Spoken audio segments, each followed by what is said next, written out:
नमस्कार दोस्तों, मैं हूं सोनी मेहुल और आज आपके साथ मैं हाजिर हूं फिर एक नया कंटेंट लेकर। आज हम इस वीडियो में बात करने वाले हैं अंगराज कर्ण के बारे में, जो महाभारत में एक सबसे वीर योद्धा थे। तो आइए जानते हैं अंगराज कर्ण के बारे में, उसका पूरा इतिहास।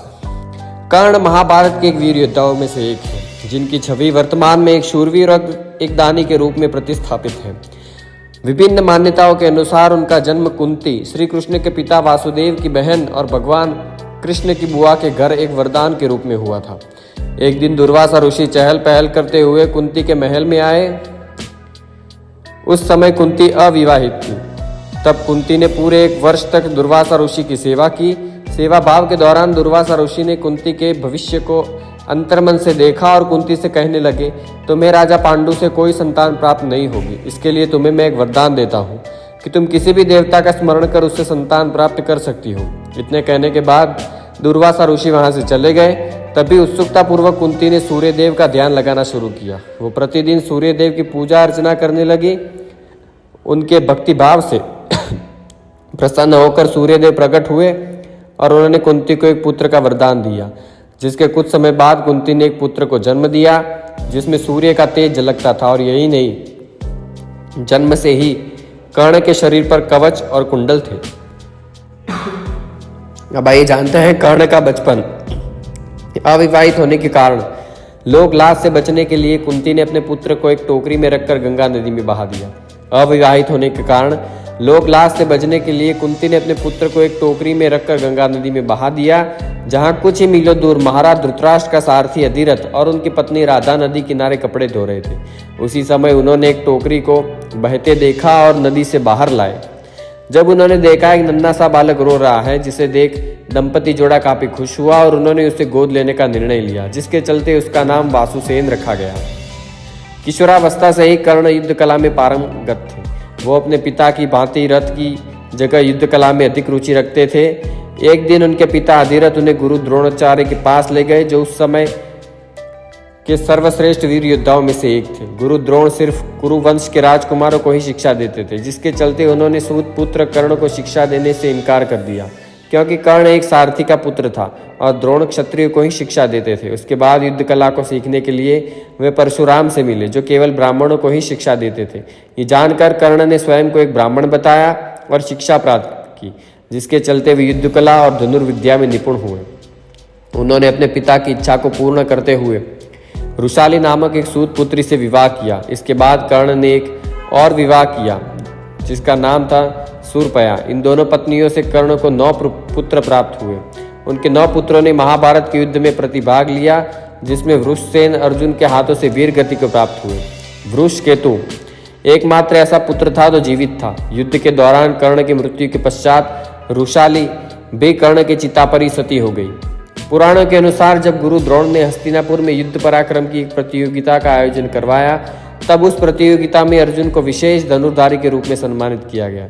उसी समय वहां कर्ण आ जाते हैं और वो अर्जुन के द्वारा किए गए युद्ध कौशल को भली प्रकार से कर लेते हैं और अर्जुन को द्वंद्व युद्ध के लिए ललकारते हैं। तभी सभा में उपस्थित कृपाचार्य कर्ण के हस्तक्षेप को निरस्त करते हुए उनके वंश को और साम्राज्य के बारे में पूछते हैं, क्योंकि द्वंद्व युद्ध के अनुसार एक राजा ही एक राजकुमार को ललकार सकता है। उसी समय कौरवों में दुर्योधन ने जाना कि एक कर्ण ही एक योद्धा है जो अर्जुन को मात दे सकता है। इसलिए दुर्योधन कर्ण को अंग देश का राजा घोषित कर देता है, ताकि कर्ण द्वंद्व युद्ध के योग्य हो जाए। उसके बाद कर्ण ने दुर्योधन से पूछा कि तुम्हें इसके बदले क्या चाहिए। कर्ण ने जवाब दिया, मुझे तुम्हारी दोस्ती चाहिए, जिसके चलते दोनों एक दूसरे के घनिष्ठ मित्र बन गए। सूत पुत्र कर्ण एक उदारवादी और दानवीर योद्धा थे, जिसके चलते वो नित्य कर्म सूर्य भगवान की पूजा अर्चना करते थे। आस्था के प्रति विश्वास रखते हुए कर्ण धर्म के प्रत्येक कर्म कांडों को करते थे। उनकी वीरता के किस्से आज भी विभिन्न पुराणों में विद्यमान है। अंगराज का राजा बनने के बाद कर्ण सूर्यदेव की उपासना के बाद दान करते थे। उन्होंने अपनी माता को यह वचन दिया कि महायुद्ध के दौरान वो अर्जुन के अतिरिक्त और किसी पांडव का वध नहीं करेंगे, जिसके चलते उन्होंने अर्जुन के वध के लिए देवराज इंद्र से इंद्रास्त्र भी मांगा था। कर्ण ने कलिंगा की रानी भानुमति का दुर्योधन से विवाह करने में सहायता की थी। जब दुर्योधन स्वयंवर के दौरान राजकुमारी का अपहरण कर लेते हैं, उस समय कर्ण ने ही सैनिकों से युद्ध लड़ा था, जिसमें भीष्म का वक्रा, कपोटारमन, नीला, रुक्मी, श्रृंगा, अशोक, सतधनवान इत्यादि महान शासकों को कर्ण ने पराजित किया। उसके बाद मगध के राजा जरासंध ने कर्ण को युद्ध करने के लिए चुनौती दी, जिसके चलते कर्ण और जरासंध के मध्य कुश्ती हुई, जिसमें कर्ण ने जरासंध को परास्त कर दिया। कर्ण से पराजित होने के बाद जरासंध ने कर्ण को मालिनी राज्य भेंट रूप दिया। उस विजय से कर्ण बहुत लोकप्रिय हुए और मालिनी राज्य के सिंहासन पर बैठने के बाद कर्ण ने एक शपथ ली कि मेरे दरबार से कोई भी व्यक्ति खाली हाथ न जाए। वो कभी भी शकुनी के द्वारा नियोजित छल कपट की नीति से पांडवों को हराने के पक्ष में नहीं थे, जिसके चलते वो सदा ही युद्ध के पक्ष में थे। वो हमेशा दुर्योधन को युद्ध के द्वारा पांडवों को पराजित करने का आग्रह करते थे, जिसके कारण वो दुर्योधन को खुश करने के लिए चौसर के खेल में सम्मिलित हुए, जिसके कारण द्रौपदी चीरहरण की घटना रूपांतरित हुई। उसके बाद भीम ने प्रतिज्ञा ली कि वो अकेले ही युद्ध में दुर्योधन और उसके सभी भाइयों का वध करेगा। तभी अर्जुन ने कर्ण का वध करने की प्रतिज्ञा ली। विभिन्न स्रोतों के अनुसार महाभारत से संबंधित कई लोकप्रिय कथाएं मिलती हैं, जिसमें से एक है जाम्बुल अध्याय, जिसमें द्रौपदी अपने राज का खुलासा करती है। द्रौपदी 5 पांडवों की पत्नी थी, लेकिन वो अपने 5 पतियों को प्यार नहीं करती थी। वो सबसे ज्यादा अर्जुन को प्यार करती थी। लेकिन दूसरी तरफ अर्जुन द्रौपदी को प्यार नहीं करते थे, क्योंकि वो कृष्ण की बहन सुभद्रा से प्यार करते थे। एक प्रचलित कथा के अनुसार जब पांडवों को निर्वासन का दुख भोगना पड़ा, उस समय 12वें वर्ष के समय द्रौपदी ने एक पेड़ पर पके हुए जामुनों का गुच्छा लटकते देखा और उसे तोड़ लिया। जैसे ही द्रौपदी ने गुच्छे को तोड़ा, तभी वहां भगवान कृष्ण पहुंच गए और भगवान कृष्ण ने बताया कि इस फल के सेवन से एक साधु अपने 12 साल का उपवास तोड़ने वाला था, क्योंकि अब ये फल तुमने तोड़ लिया है, जिससे पांडव उस साधु के प्रकोप का शिकार होंगे। ये सुनकर पांडवों ने श्री कृष्ण से सहायता मांगी। इतना कहने पर भगवान कृष्ण ने पांडवों से कहा कि इसके लिए सभी को पेड़ के नीचे जाकर केवल सत्य वचन ही बोलने होंगे, तभी फल अपने स्थान पर दोबारा लग सकता है। इतना कहने पर श्री कृष्ण ने फल को पेड़ के नीचे रख दिया और बारी बारी सभी को बुलाया। सबसे पहले श्री कृष्ण ने युधिष्ठिर को बुलाया। युधिष्ठिर सत्य बोलते हुए कहते हैं कि दुनिया में सत्य, ईमानदारी, सहिष्णुता का प्रसार होना चाहिए, जबकि बेईमानी और दुष्टता का सर्वनाश होना चाहिए। यही नहीं, युधिष्ठिर ने पांडवों के साथ घटित अवांछनीय घटनाओं के लिए द्रौपदी को दोषी ठहराया। युधिष्ठिर के सत्य वचन कहने के बाद फल जमीन से 2 फीट ऊपर आ गया।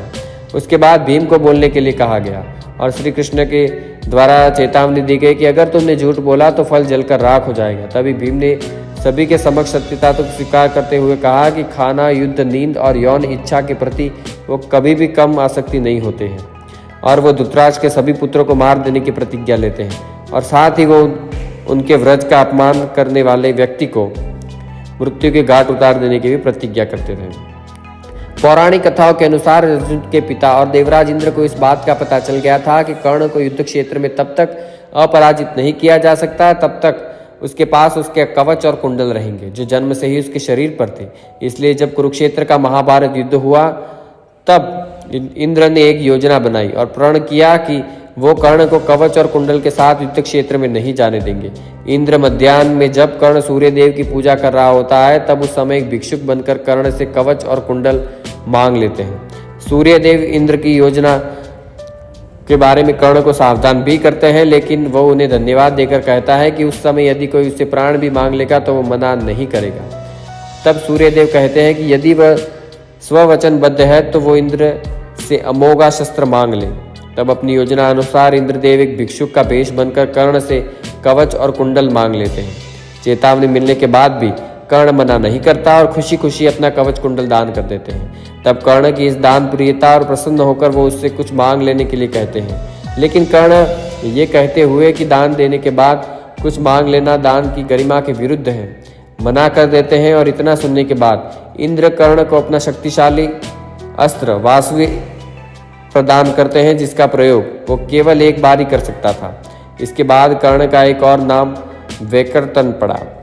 युद्ध के दौरान जब कर्ण के रथ का पहिया धरती में धंस जाता है, तब वो अपने देवी अस्त्रों के प्रयोग में असमर्थ हो जाता है, जैसा कि उसके गुरु परशुराम का श्राप था।